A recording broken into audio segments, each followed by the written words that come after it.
and you're listening to Teacher Talk, an ETT podcast production.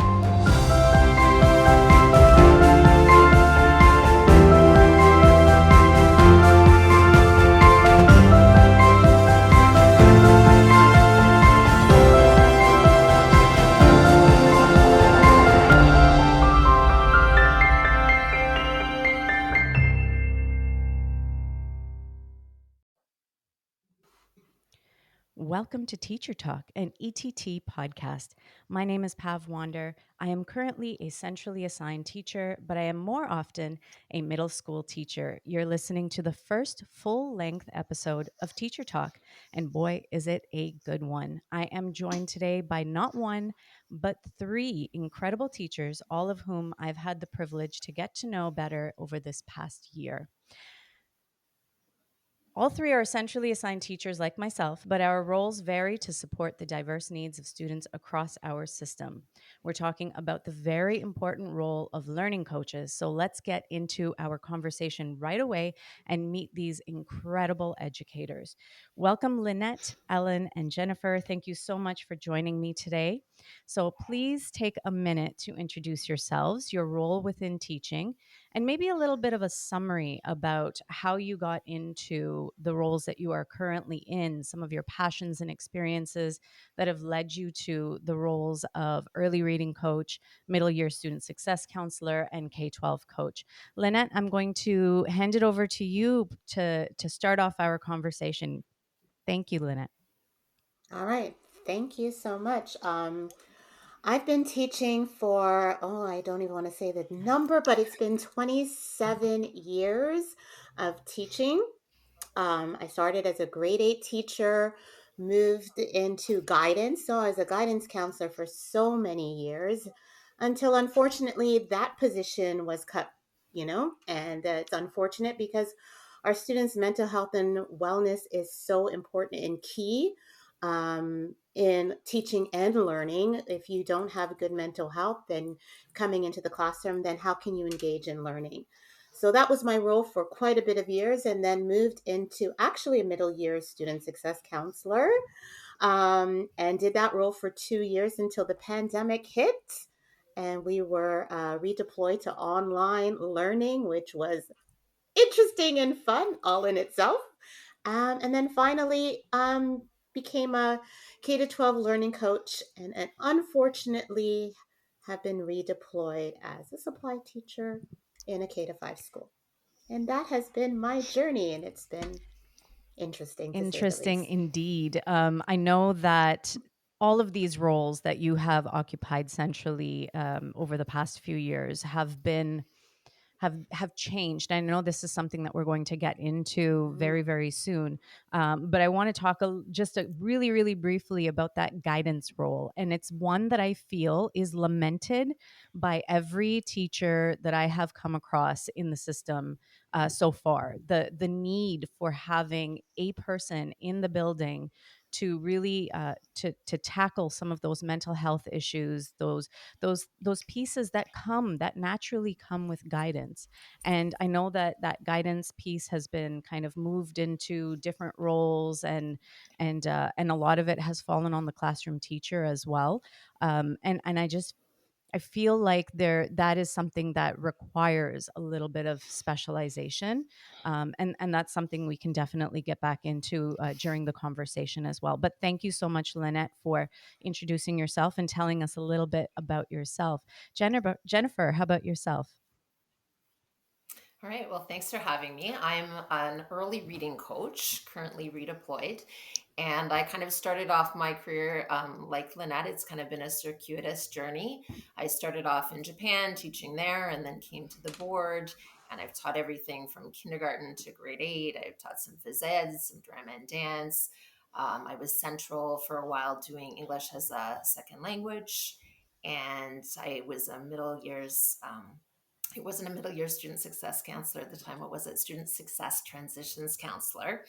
Of course, the online pivot with where we were building things as we flew the plane in the air, and then landed, yeah, as an early reading coach. And I also have some experience teaching in Mexico and a bit of volunteer work as well in South Africa in Ingwavuma.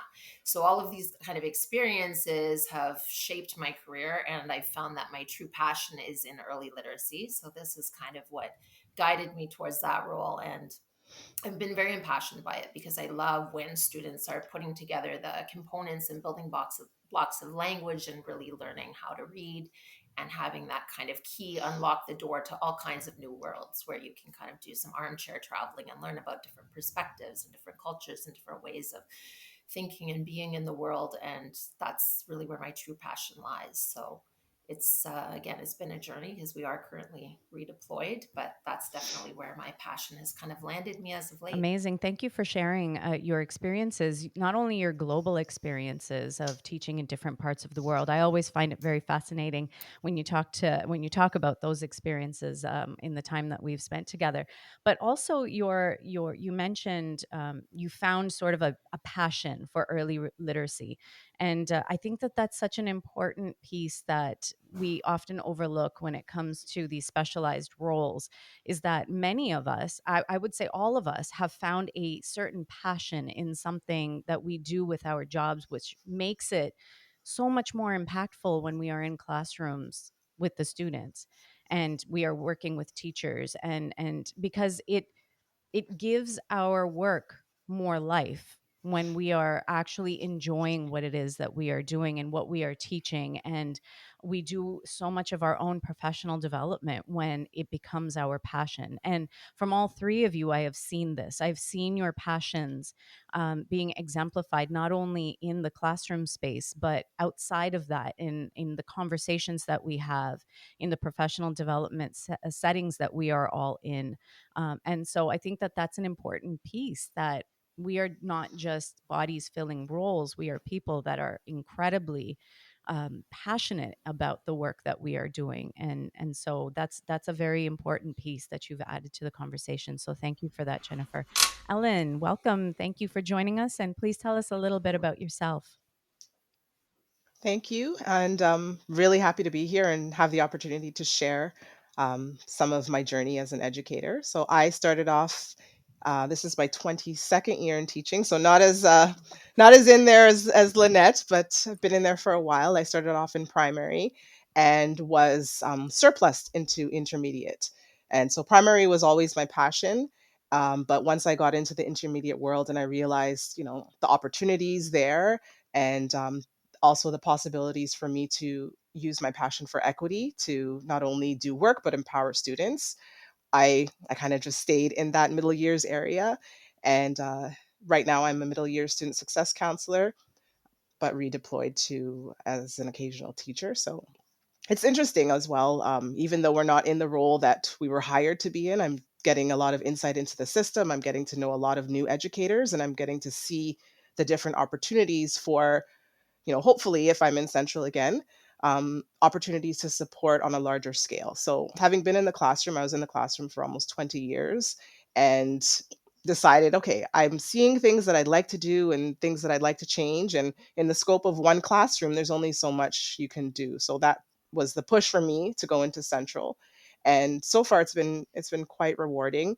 Um, Despite the fact that we're not currently in our roles, I'm really value the opportunity, just, from an equity based lens, to support the academic needs of the students. And as well, I think everyone has talked about the social emotional needs of students, and especially in the middle years where, grades and marks sometimes come second to feeling welcomed and feeling engaged and a sense of belonging.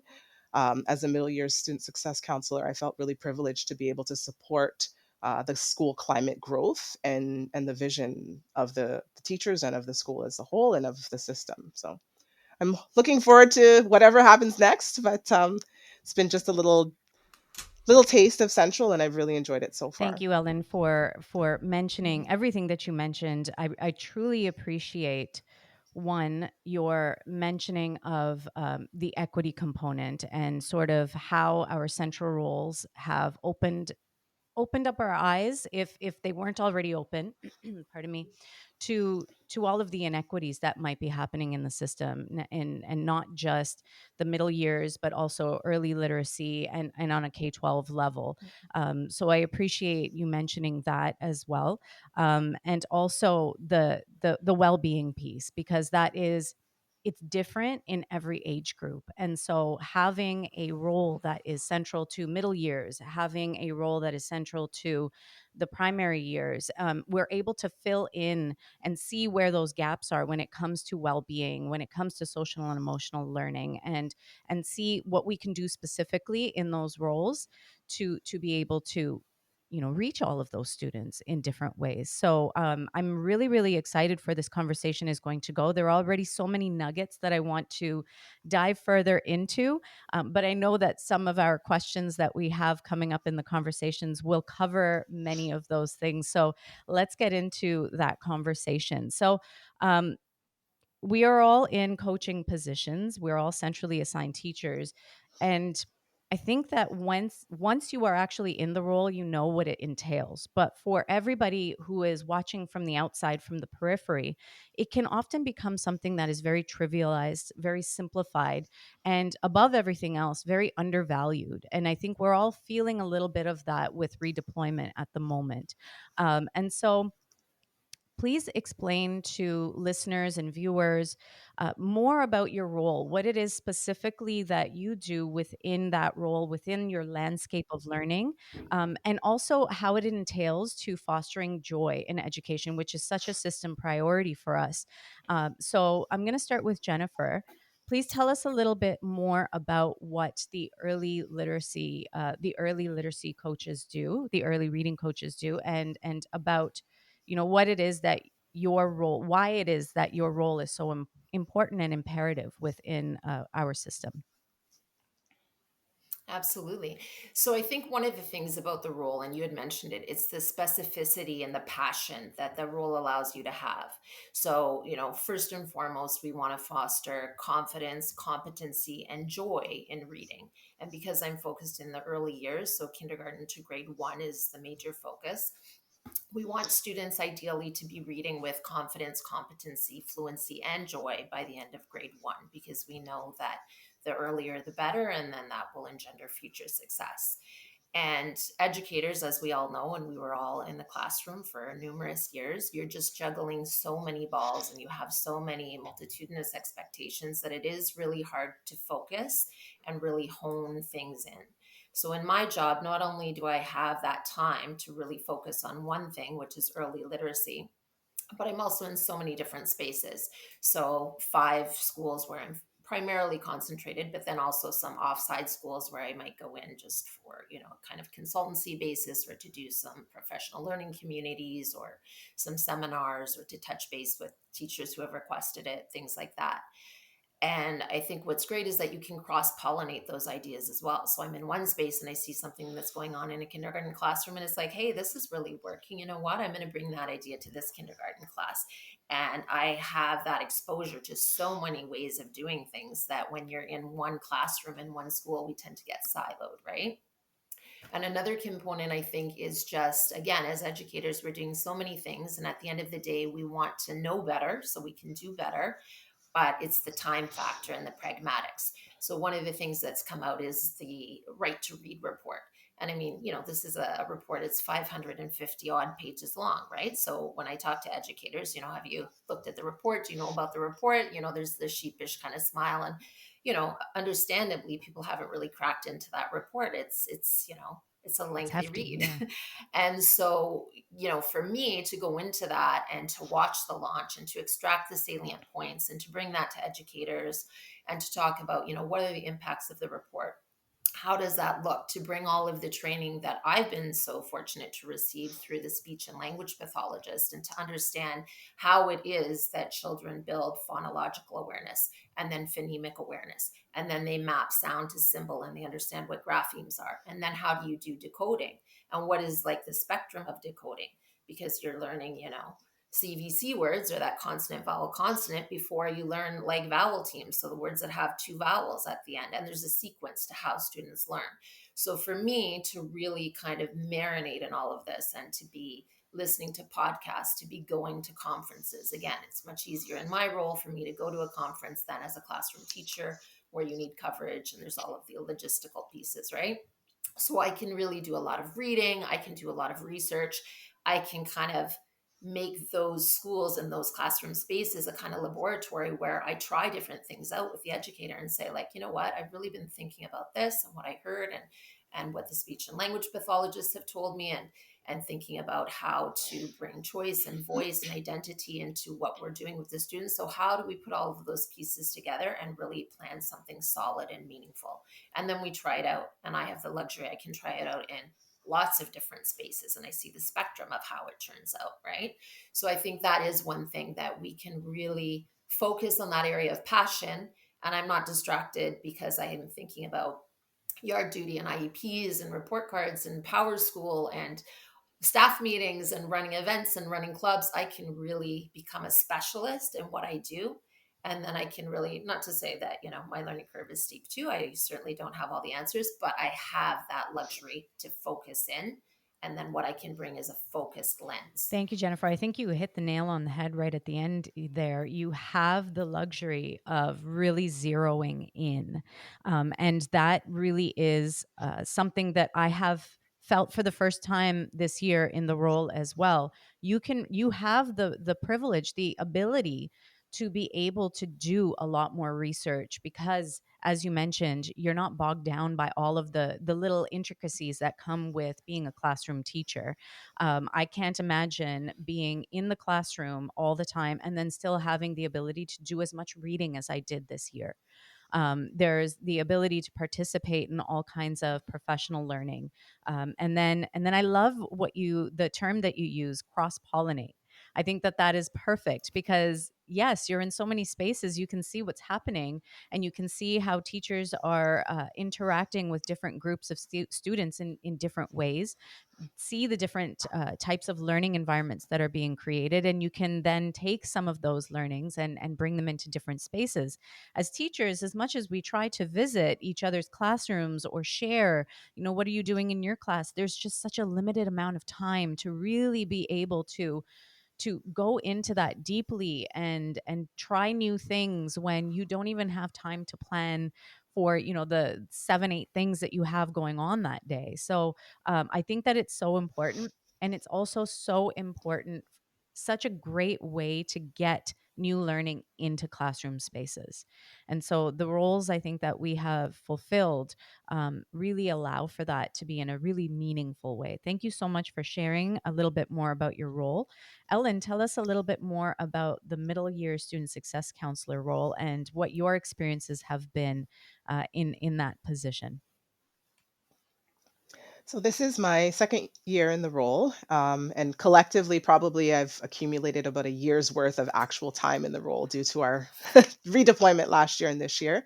But the middle year student success counselor role is an academic focused role. So the goal is equity based supports, and the primary focus is academics, but it's also mindful of the fact that, as I said, the social emotional piece, the well being of middle year students, um, sometimes takes priority over the academic. So, one small part of our role is also short term counseling and providing those tier one caring adult supports that, as everyone else has said, there's not enough time in the day sometimes. You might see that child and say, I know they're not okay, but this kid's not okay, and you can't Mhm. get to them all.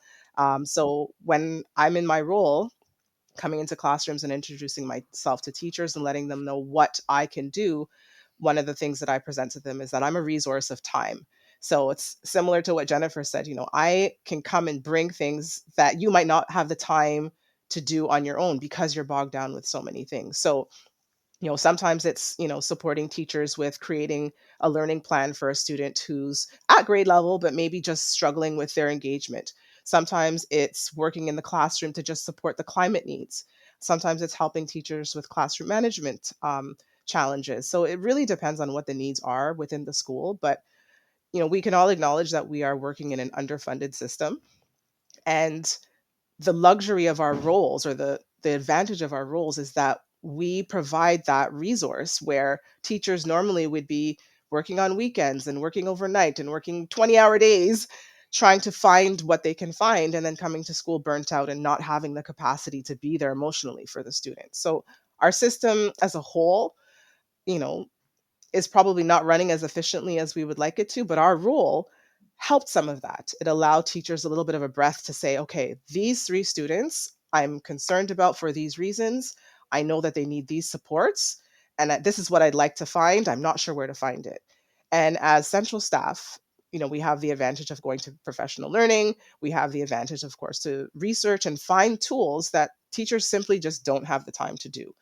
As a classroom teacher, I think I went above and beyond on a daily basis, and I was still at the end of each day missing something, forgetting something, thinking about that student that I wanted to check in with, but I couldn't because this happened instead, or I had yard duty, or I had a staff meeting. So I think one of the things as a classroom teacher, seeing central staff come in and out and seeing the help that they would provide in my room, I really didn't have an understanding of the bigger, what they were doing when they weren't with me, and the magnitude of support that was provided and the needs. And the educators that I've had just message me and email me saying, you know can you help me with this? And it's a simple thing that they probably could do, but they don't have the time to do it because their day is just so compacted and they have so many other responsibilities that we don't have, so we can offer those supports.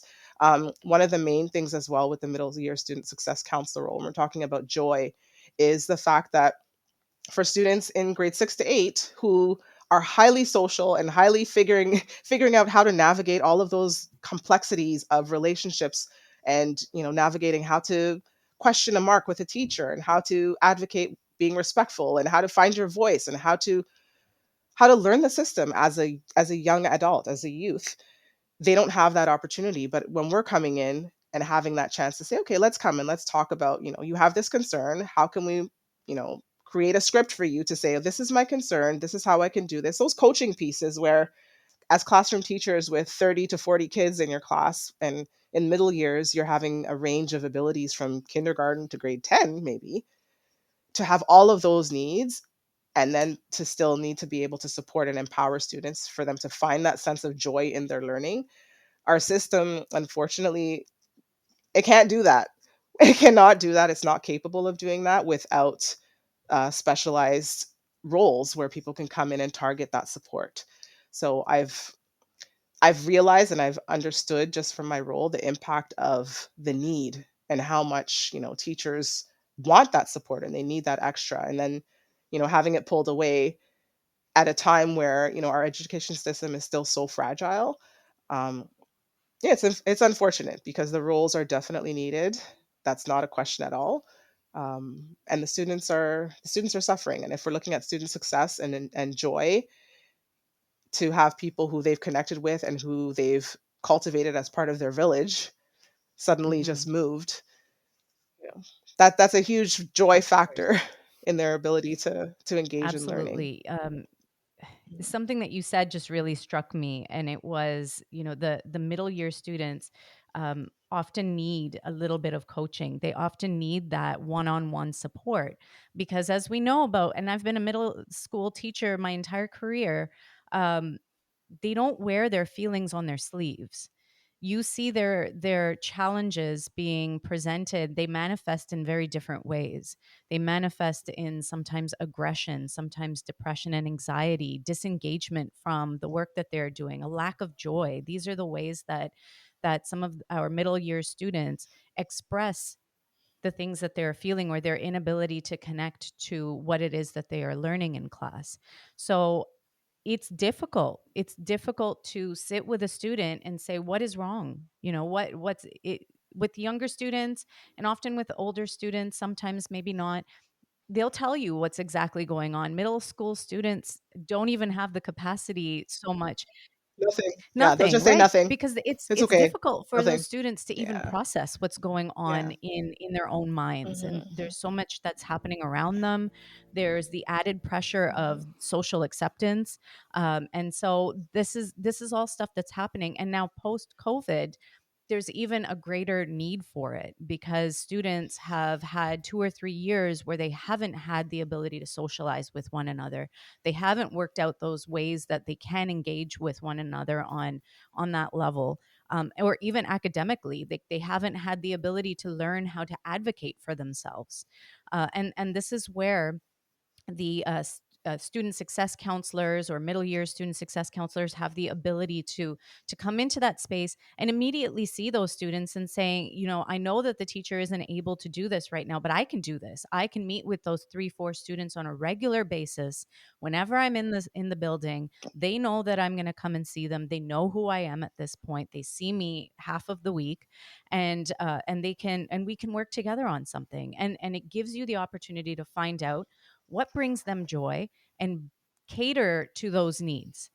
Like, really specifically say, this is what I know that you need, and I can bring this to you when I know that your teacher is really going to be bogged down with, because there's no classroom cap when you get to grade 6 7 8. You don't just have 20 students, you have classrooms with 36, 37 students in there.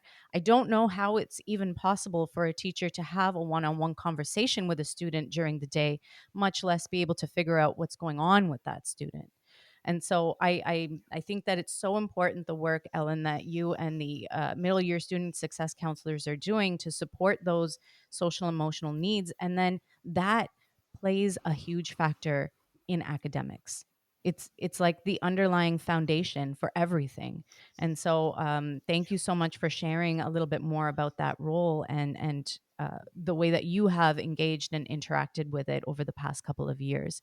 Lynette, you are a K-12 coach. Tell us a little bit more about your role, what it entails, and what your experiences have been over the past few years. Well, I would just like to say the word ditto just for everything that my two wonderful colleagues have said. And I just wanted to add um, and express in terms of what Ellen had said that the middle year student success counselor, because I was one previously, is so important. It's such a crucial role for our students who are transitioning from grade 8 to grade 9 to have that support person. I mean, guidance is not there anymore. So, therefore, the middle year student success counselor role needs to be there, needs to continue to be there as a resource for students. Yes, educators do need as well, but it's imperative that students have someone that can advocate for them and to help navigate through the educational system. And for parents and families who need it as well, they need someone that they can go to and say, hey, I'm not too sure about what is going on. Can you help me with this?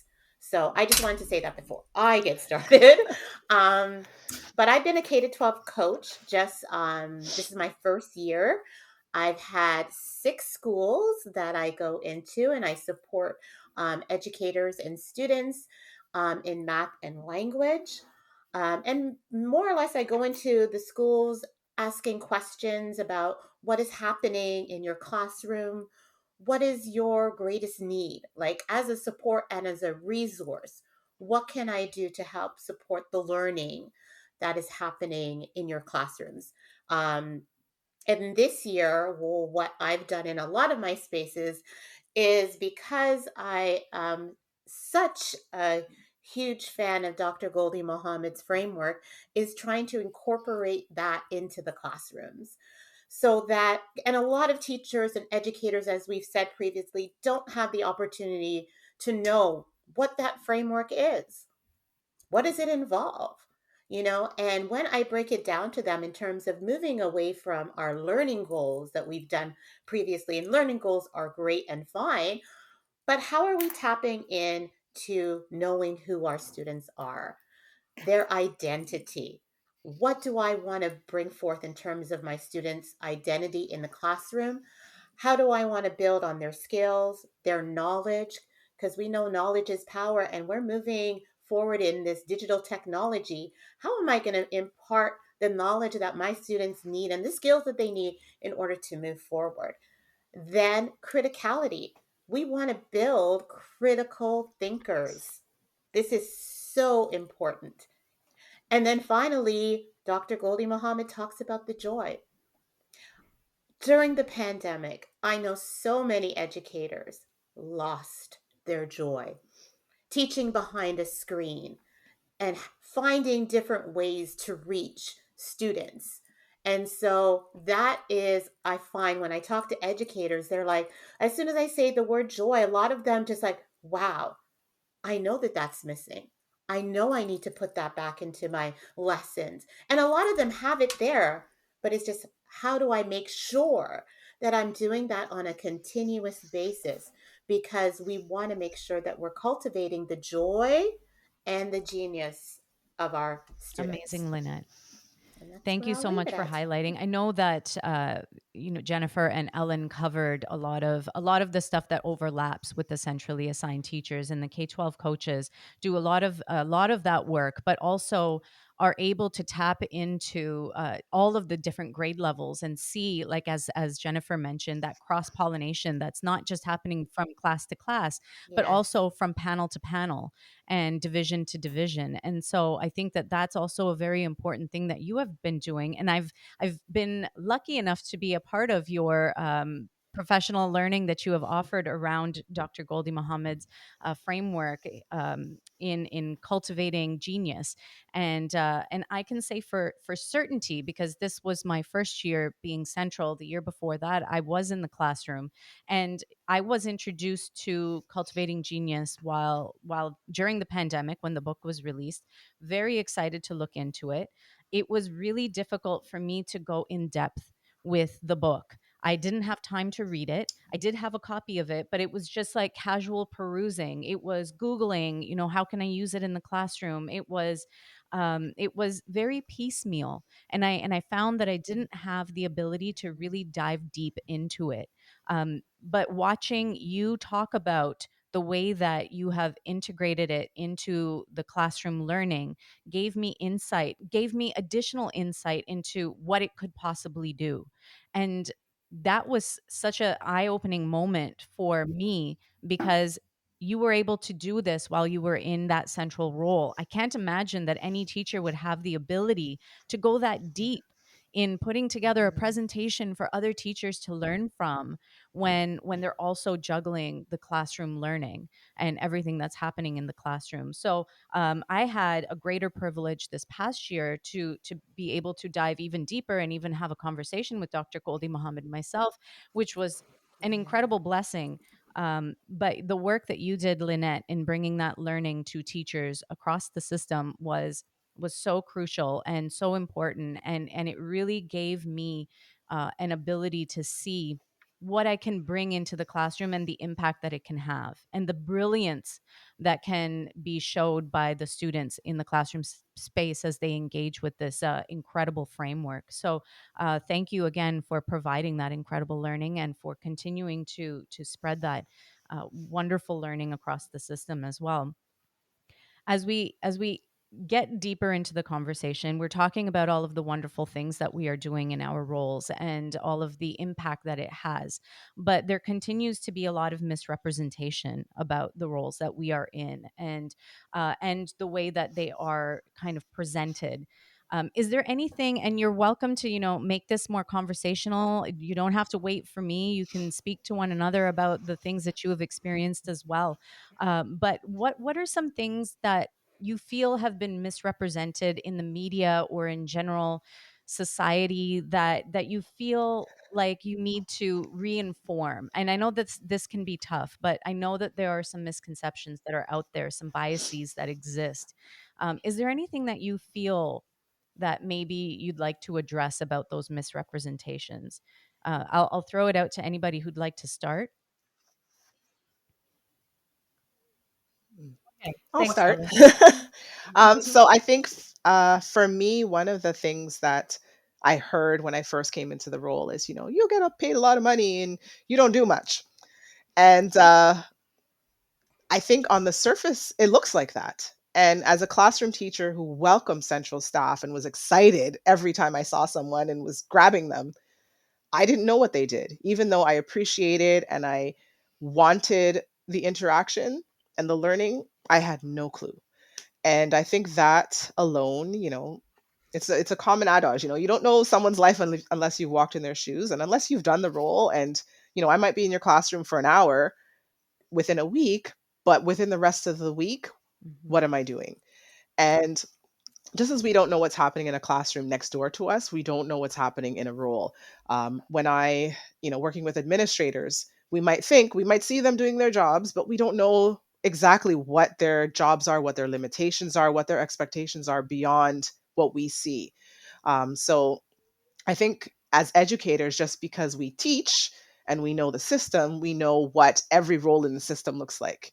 And for me, being in Central and actually seeing the work and seeing, the 10 different schedules that I'm juggling and the 10 different major projects and then the little fires that keep coming and the teacher saying, I need this tomorrow. Can you help me with this? And just that alone, the mass of the amount of needs that exist and how many things we're doing behind the scenes. I don't think I would have ever had the insight had I been in the role. So, you know, I think that's probably the one thing that I would say to anyone who thinks they know or doesn't know or is wondering. You have no idea unless you're in the role. And I thought I knew. I really thought I knew. And in the most positive light, they do this and they do that. And I had no clue. The nights, like I'm not marking and I'm not doing report cards, and I'm happy for that. But I'm planning PLCs and I'm, navigating different relationships with teachers, and how are we going to coordinate and team teach this, because I know that there are these dynamics going on, and if I'm working with these students in this class, and it's not just one classroom where you know all of your students and you have some sense of control over the dynamics. You are working in numerous classrooms with numerous personalities, and then the complexities as well of trying to be effective in your role, but you're working alongside your colleagues. So we're doing things and we're being asked to implement, system initiatives, but we're working with people who have the choice to say, Mhm. no, thanks. I don't need you right now. I don't want you in here. And that's their complete right to do that. But even just that piece of navigating relationships, when you're in the classroom, you don't have to worry about building relationships and making sure that someone sees you and gets to know you and feels comfortable with you in their space. That's a huge part of our role, just making sure that our colleagues feel safe enough to have us in our room and they trust us with their questions and with their needs. Yeah, there's I can't explain it, and I don't think I would have ever been able to had I not been in the role. There's so much, and the value as well of the role. I don't think I don't think it's Yeah. explainable. You just have to live it or see it or just take our word for it. There's one thing that I have said over the course of this year, and it is that every teacher should try to go central at least once in their career, at least once, because every time people ask me, what's the workload like? It's busy. It's a different kind of busy than what I was doing in the classroom, but it's still very busy. There's a lot to do. I'm still taking work home with me. I'm still working on weekends. It's just a different kind of work, and I love the work. It's wonderful work, but it is still a lot of work. And anybody else in the conversation, Lynette, Jennifer, do you want to respond to anything that Ellen said, or? Yeah, I Mhm. loved what Ellen said, which is so true. I think also what I think one of the misconceptions out there Yeah. is that we're experts. We are not experts. We have knowledge just as any other teacher in the system has knowledge. And what we're here for is for collaboration and for learning together for the success of our students. So, the better that we can work together on different initiatives is the better that our students are going to become. And I think that is what needs to be communicated out there. I may have some knowledge, you may have some knowledge. We come together and boom, it's going to be Mhm. on fire, right? As two educators coming together to work on a common goal. I mean, teachers come to me and they're like, I don't know how to do Yeah. this. And I'm like, well, I don't know how to do it either. But you know what? We'll We're going figure to it out. figure this. Well, exactly. We're going to Yeah. figure this out together. I Yeah. mean, in the beginning, in terms of podcasts, I didn't know what to do. I had to go to my own children who are experts. So sometimes we even have to tap into our Yes, students as absolutely. experts too. because they are experts. And how can we, as educators, learn from the students who are in front of us so that we're really a community of learners? And that's really what we need to be developing in our educational system today, is a community of learners and not this power dynamic that I'm in front and I am the knowledge holder of everything, because I'm Right. not. And such an important point I just want to put to that out make, there. Lynette. We, in our roles, we have a lot of investment of the professional learning, and we do get to receive all of that, but it still it doesn't make us experts in any particular area. We received so much professional learning over the course of the year. That is a jumping off point for that collaboration that you spoke of, for that community of learning Yes. that we Yes. have been given the opportunity to build in the spaces that we are serving. So that is such an important piece. Thank you so much. That misconception that we are coming into the space as experts. We are colleagues. We're working. We're teachers. We're at the same level as the teachers that we are working with. The only difference is that there has been an investment of that professional learning that we can now bring into the classroom and say, I learned about this. Let me know if you want to learn a little bit more with me, and we can do Yes. some further exploration Yes. together, and we can bring this into the classroom space. I think it would work perfectly with the students that you have. I see this going in XYZ direction, so let's test and try it out and see where it goes. And these are opportunities that the classroom teacher just doesn't have the ability to receive. And so I think it's very, very important that we mention that piece, and a great point that you make there, Lynette. Jennifer, is there anything else that you feel, anything that you want to Yeah. add to, that you want to bring into the conversation that wasn't already mentioned? Just to echo like what Ellen and Lynette said about those misconceptions out there, because I think it's a question of breadth versus depth, right? As classroom educators, there's a breadth of things that you need to cover, and you're doing so many things at once, and we can really go in deep. And as Lynette said, we're not experts, but we have that time to dedicate to, like, okay, what is your area of inquiry right now? So, for example, sound walls have come out, and that's something that's new on the heels of the inquiry being released on the right to read, and educators want to know about that. I'm not an expert in sound walls either, right? I'm learning as well, but I can go out there and research them. Again, I've seen them used in a lot of spaces, and I can kind of explain the differences. What is a sound wall? What's that good for? What is a word wall? What's that good for? Where, people are going out tearing down the word walls and like in a panic about the sound walls, right? So I have Right. that depth to say, like, salt and Yeah. pepper, right? They're different uses, different things. Let me explain what this one does. Let me explain what this one does. When you can use this one, when you can use this one. Some people love salt, don't care for peppers. Some people need pepper on things. Salt gives them high blood pressure. There's different things, right? And I think one of the big misconceptions out there too, just around, budget cuts and things like that, and looking at, well, we can have the cake without the icing, but we can't have the icing without the cake. So we have those classroom educators. Actually, I don't even know if that's a good analogy, because I'm pretty sure I could have the icing with no cake involved. Absolutely. I take that analogy Absolutely. back. But I think, when it comes time to look at, for example, those more superfluous roles, it looks like, well, we can't have a classroom of kids with no teacher before them. So the classroom teachers, that's an elastic demand. But these folks, they're kind of, popping in and out, and into a lot of different spaces. And, we need them in front of a class.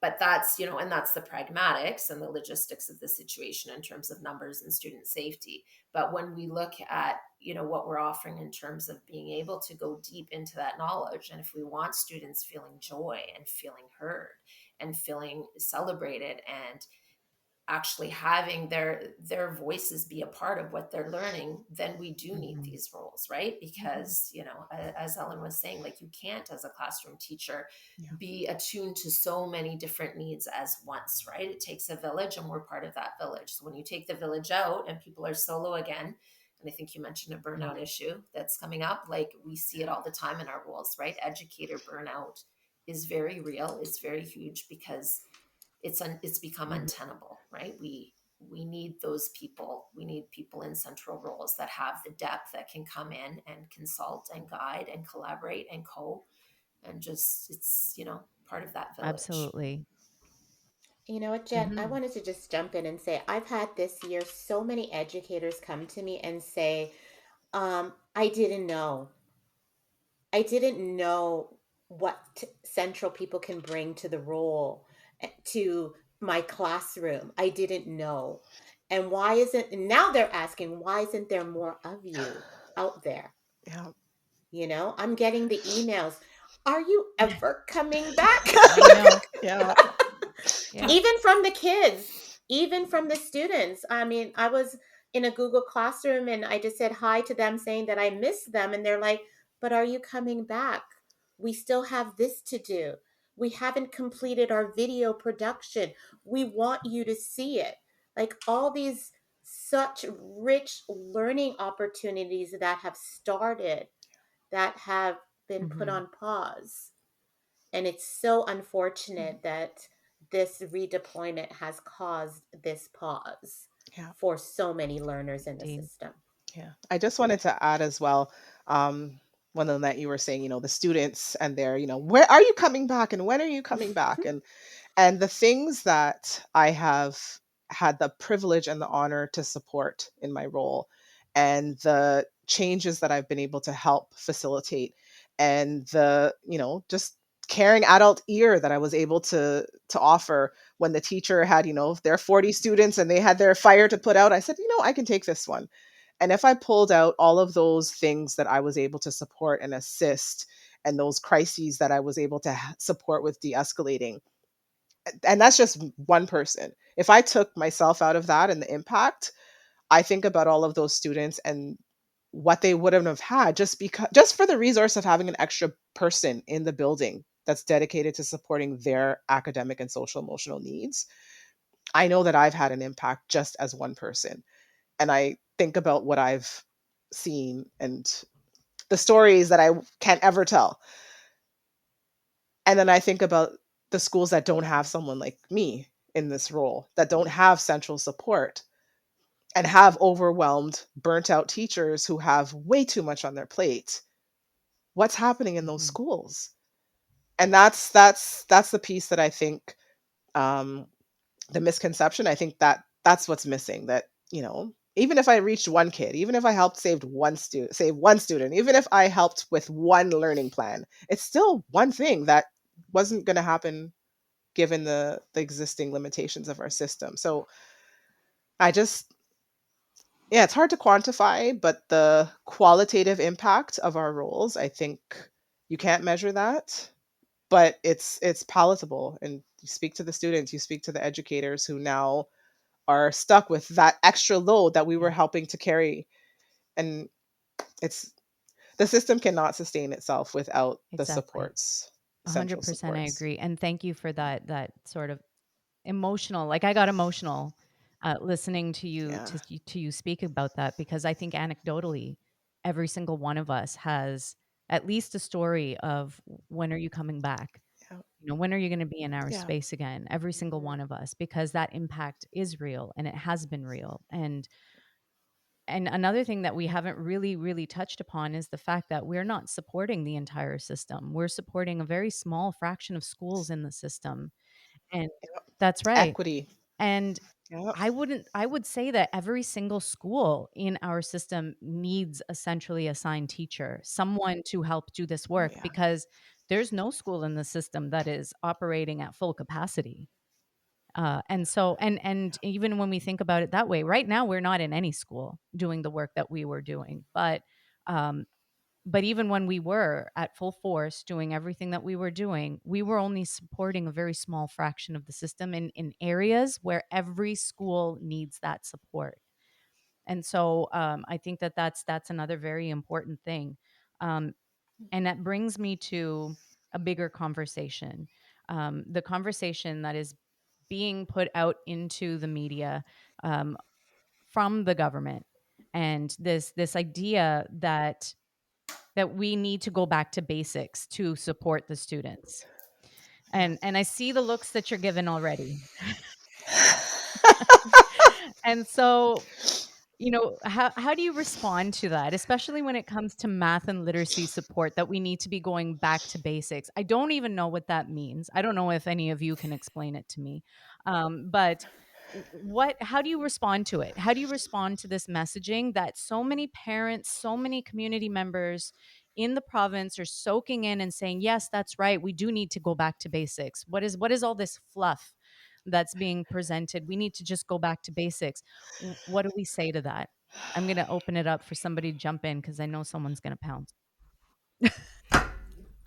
I think I'm going to Yeah. pounce first. Because when you're talking about going back to basics, why are we going back? Right? That's my question. Why are we moving backwards when we need to be moving forwards? Especially when there are so much rich learning. I mean, we always do the basics. Math, language, social science, all those subjects have not magically disappeared. They are still there, but it's in the way that we're teaching, right? I always reference back to my 14-year-old daughter who during the pandemic became a YouTuber, right? We are needing to prepare our students and our children for the jobs that have not been created yet.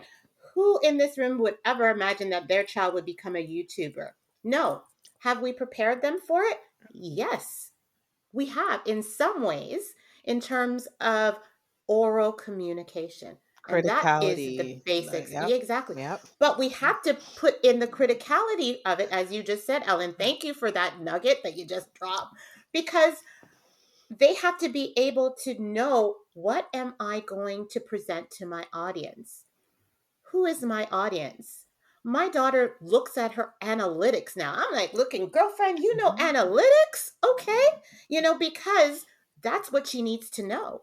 She needs to know when they're watching, how long they're watching, who's watching, from what country, and how can I make sure and research so that I can increase my viewership. Wow. That's what we need to be teaching. So, done the back to basics for right now. That's all I got to say. Yes. I grew up and am a product of this education system in Ontario and specifically in our city that we live in. And I learned basics education. I learned how to carry the one. Yeah. I didn't learn until I was an adult that it was a 10 that I was carrying, not a 1.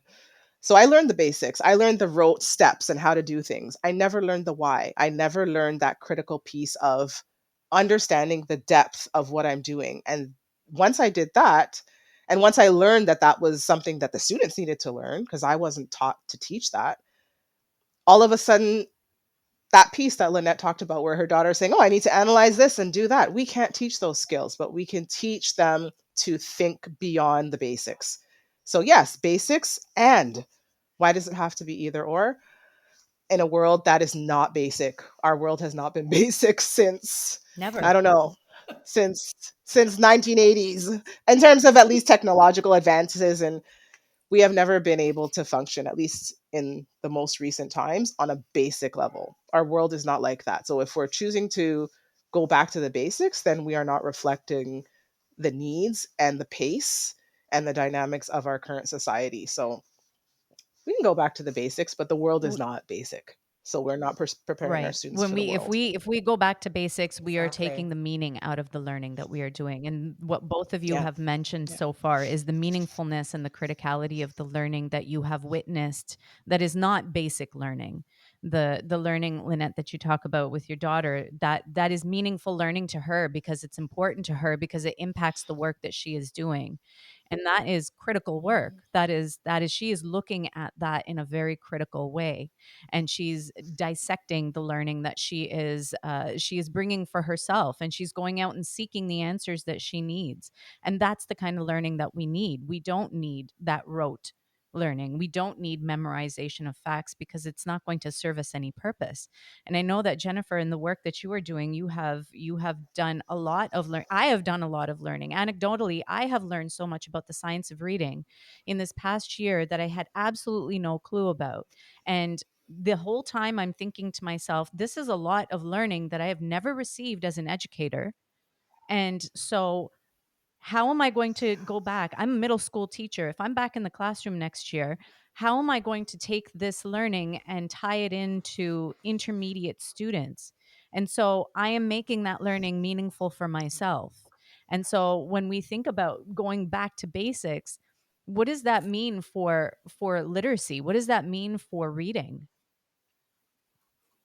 Yeah, so again, I think I like what you said, Adeline, about, it's basics and, like basics needs to bring a plus one. We're 2023, right? Students are learning about so much about the world that we can't even fathom because we didn't live it. And I think, again, there's this misnomer, like we're going to go, it's this pendulum swing and this idea that things are mutually exclusive when they're not, right? Like we need to do it all.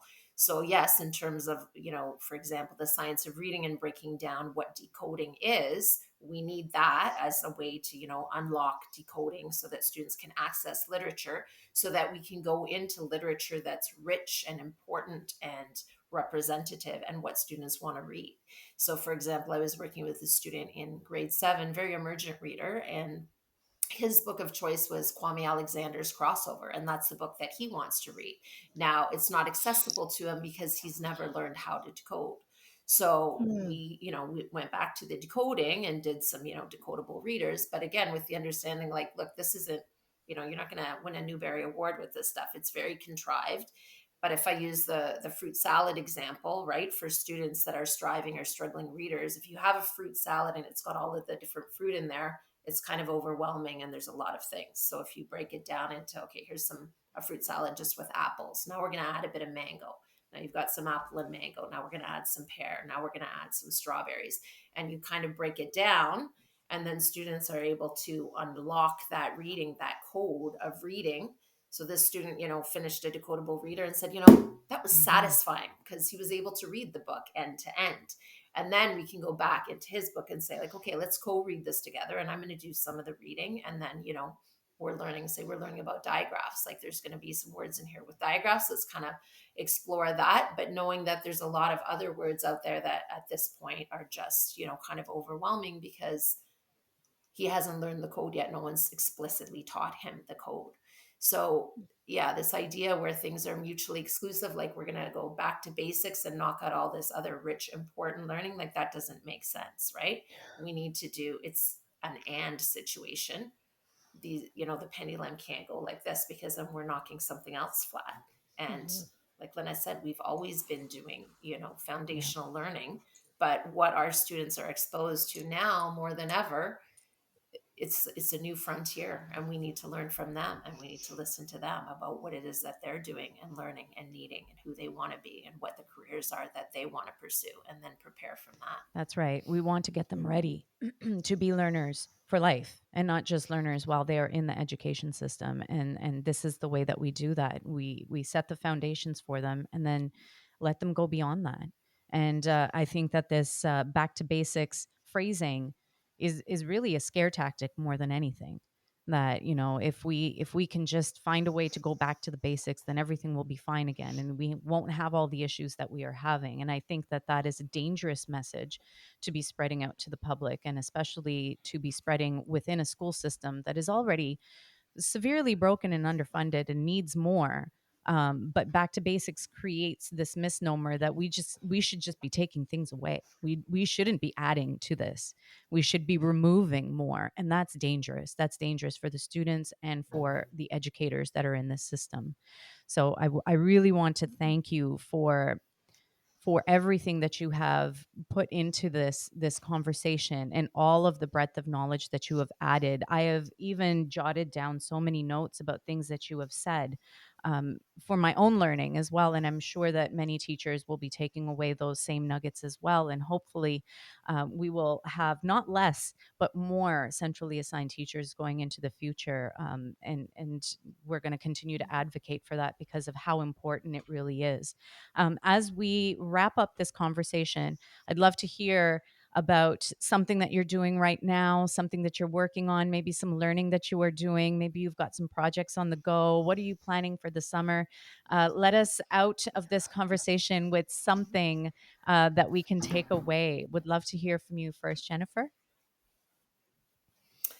Wow. Okay. So recently, as part of the redeployment experience, I've been able to work with. Again, I was a student success transitions counselors in a former life, and so back to working with a lot of middle school students who are quite emergent in literacy, and working with them intensively and kind of putting into practice everything that I've learned. Working with K-2 learners, but now also like learners who are at a different stage in life, but still at an emergent stage of literacy. And it's been rewarding to when you can work with them to see how fast and furiously they can fly. So I want to delve more into that. And just in terms of the market, I guess, in terms of connecting with publishers and trying to find, high interest, rich content stuff with more, accessible vocabulary. And some of the students are like, well, this publisher is good, but we want kind of more romance stuff. And so dabbling into, writing a few things on my own and trying to target maybe some of their interests and what I'm hearing. And I thought, it'd be interesting to get involved with some writing projects because I've just piloted a few things that I've written just kind of with them in mind and like, what do you think of this story? And like, help me create something maybe to fill that niche in the market. So I'd kind of like to focus on that maybe I love that.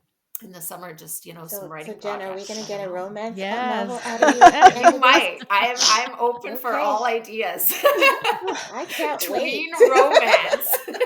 That'll be next summer's read for myself. Yeah. That's Oh, right. yes. Yes. Can't wait. Can't wait. Yes, I Thank you like so it. much, Jennifer. Lynette, what do you have on the go? Well, currently I am redeployed at a school and I have been exploring a lot of podcasting with my students, which has been a lot of fun.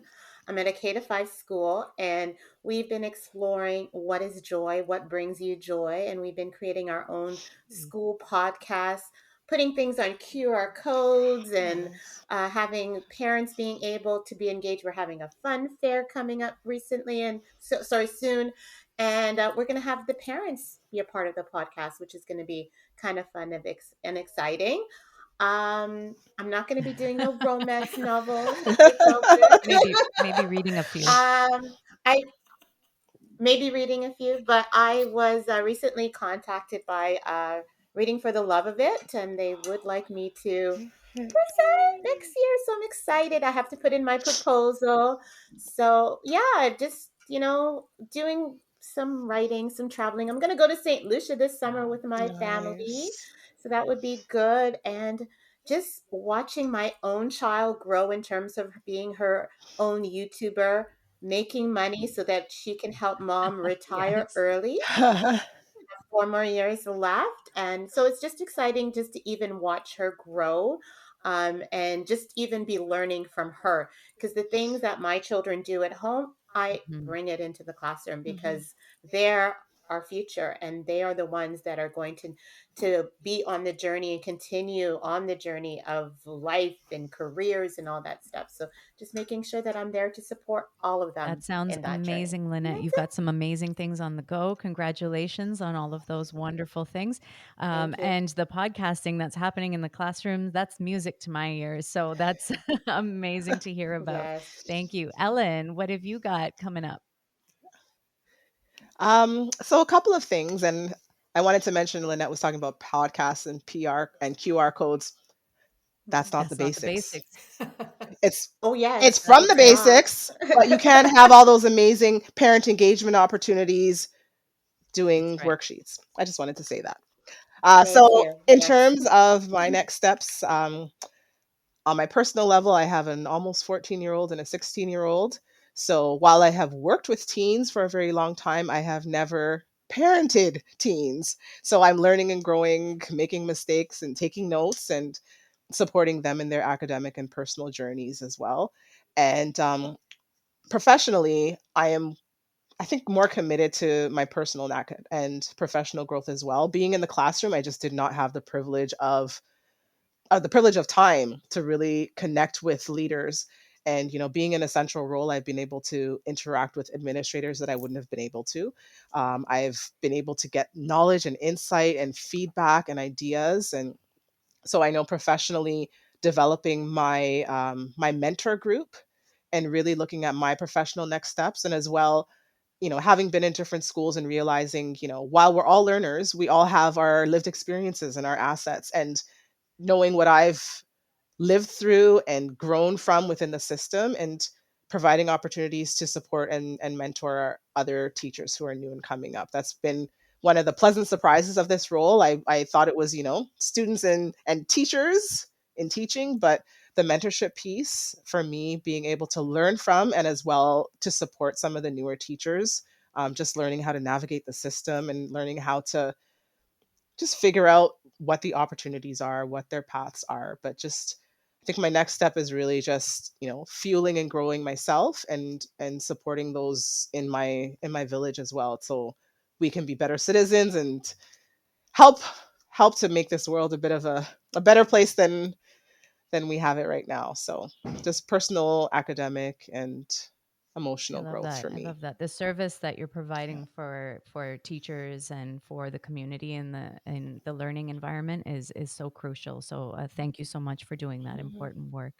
And with that, I want to say thank you to everyone for joining. Lynette, Jennifer, Ellen. It's been an absolute pleasure speaking to you in this format. And I know we've had conversations one on one in the past, but never in an environment like this one. And I really appreciate the time that you have taken out so that not only I can learn from you, but this audience that we have is also going to be learning a lot from you. So, again, I am very grateful for your time, and ETT is very grateful for your time. So, thank you again for joining us for Teacher Talk, an ETT podcast. Goodbye, everyone. Thank you. Thanks for Bye. having Thank us. you. Thanks. And that's a wrap for today's episode of Teacher Talk, an ETT podcast production. We hope you enjoyed this insightful discussion. We'd like to remind you to rate, review, and subscribe to our podcast on your favorite platform. Your feedback helps us reach more educators like yourself. Don't forget to visit our website at ett.ca. There, you'll find additional information and resources from ETT. The ideas and opinions shared on this podcast are our own and do not represent the viewpoint of any organization. We aim to provide a platform for open dialogue and thought-provoking conversations. If you have any topics you'd like us to cover or any questions you'd like us to address in future episodes, feel free to reach out to us on social media or email teachertalk@ett.on.ca. We love hearing from our community. Teacher Talk is a Chey and Pav educational services production where we strive to bring you the best educational production and professional development. You can connect with us at cheyandpav.com for all your podcasting needs. Until next time, keep inspiring, keep teaching, and keep making a difference in the lives of your students.